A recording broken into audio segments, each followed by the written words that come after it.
What if I told you that Ryan Reynolds has quietly executed four of the most profitable exit strategies in modern business history, and nobody in Hollywood is talking about how he actually did it? Not the jokes, not the ads, the blueprint.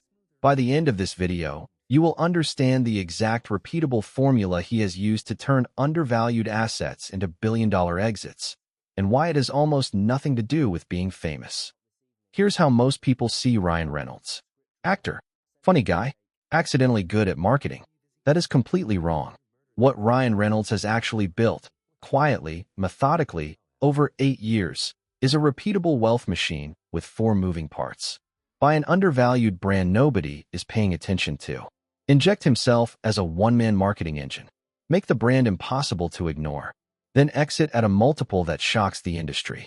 He has done this not once, not twice, 4 times in a row. And the non-obvious truth is that each deal follows the exact same playbook. This is the story of how a Canadian actor reverse-engineered the private equity exit model and did it better than most firms on Wall Street. In 2018, Ryan Reynolds bought a minority stake in Aviation American Gin.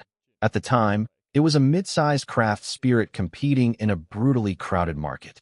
On paper, it made no sense. But here's the non-obvious principle at work. Reynolds didn't buy a gin company. He bought a marketing vehicle. He wrote the ads himself. He starred in them. And when a Peloton commercial went viral for all the wrong reasons in 2019, Reynolds produced a response ad featuring the same actress, now drinking aviation gin, within 36 hours. The ad cost almost nothing.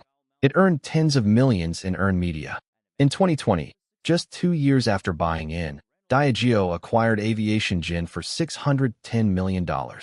Reynolds reportedly pocketed around $100 million personally. But the truth nobody really talks about is that this wasn't luck.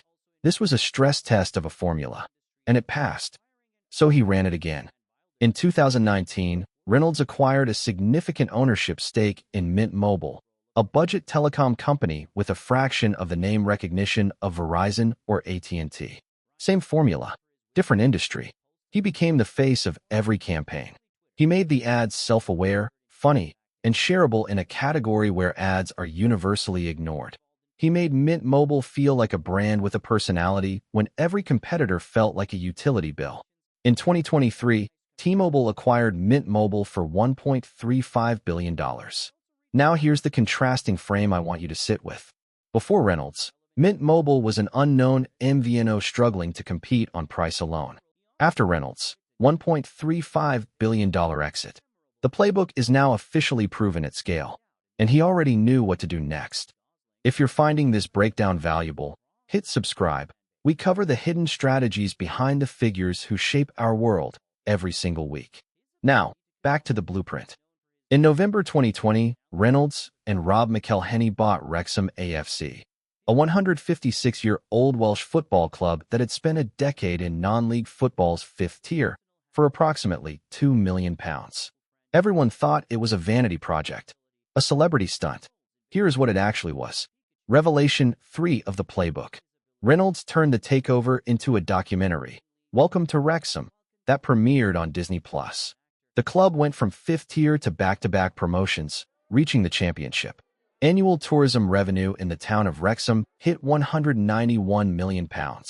By mid-2025, the club's informal valuation had reached £350 to £475 million, representing a potential 17,500% return on the original investment. Think about that. £2 million IN.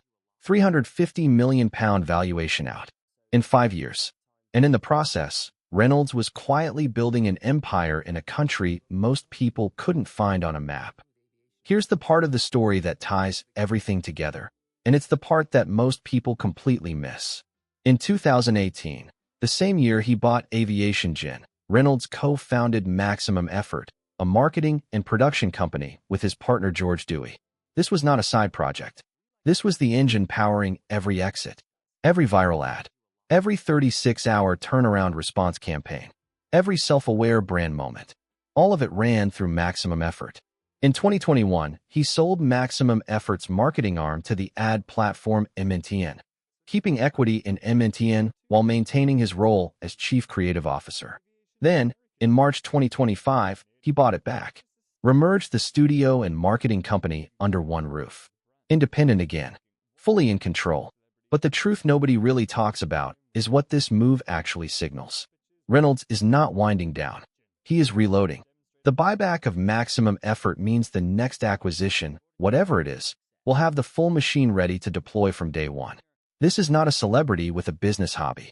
This is a calculated strategy executed by someone who understood something most people never figure out. Your personal brand is not the product. It's the distribution channel.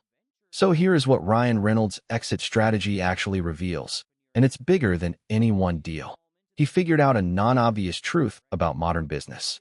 In the attention economy, the most valuable asset isn't capital. It isn't distribution. It's the ability to make people care about something they would otherwise ignore. Aviation Gen, Mint Mobile, Wrexham AFC. Three industries that had nothing in common, except that nobody was paying attention to them. Reynolds made the world pay attention, and then he exited. The formula is not complicated, but it takes a specific kind of discipline to execute it 4 times in a row without ego getting in the way. That is how you quietly build an empire. Not by being the biggest name in the room, by being the smartest one. What's a moment where you realize that someone you underestimated was actually playing a completely different game? Share your story in the comments below, and don't forget to subscribe for more hidden stories about the figures who shape our world.